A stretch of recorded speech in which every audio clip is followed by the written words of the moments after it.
Master Hemant है, इसको haemophilia था। और ये जब गिर जाता था तो इसके ब्लडिंग रुकती नहीं थी, चोट लगती तो, और ब्लडिंग नहीं आती तो इसके अंदर अंदर ब्लडिंग होके बहुत बड़ी गांठ हो जाती। फिर हॉस्पिटल ले जाना पड़ता, फिर वो ऑपरेशन करते, फिर फैक्टर 8 चढ़ाते तो फिर ये ठीक होता था। हाँ, फैक्टर 8 चढ़ाते थे तो ये ठीक हो जाता था। फिर इसको डॉक्टरों ने फैक्टर 8 और 9, तो इसका फैक्टर 8 और 9 दोनों ही लो पाए गए। फैक्टर 8 7.2 और फैक्टर 9 18.2 थे। डॉक्टर ने कहा भाई इसका तो विश्व में कोई इलाज है नहीं, आप तो इसका ध्यान ही रखो, जब भी गिर जाए तो आप तुरंत हमारे पास ले और हम इसके फैक्टर चढ़ाएंगे तो ये ठीक हो सकता है। तो फिर एक दिन मैं मेरे भांजे के पास गया जो अजीत कुड़ी नाम है, तो उन्होंने कहा भाई गुरुदेव है वो ध्यान योग करवाते हैं, वहां आप चलो तो वहां हो सकता है इसका।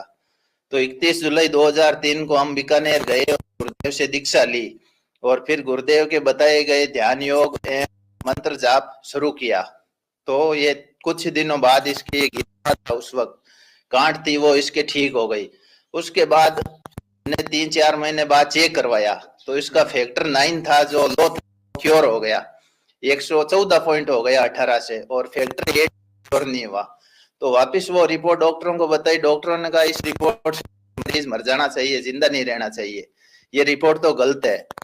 अब ये मरीज बिल्कुल ठीक है। अब ये जब भी गिर जाता है तो नॉर्मल व्यक्ति की कोई गांठ नहीं होती है, कोई ब्लडिंग नहीं होती है। उसके बाद इसके दांत गिर गए, कोई ब्लडिंग हुई नहीं, अब ये बिल्कुल स्वस्थ है।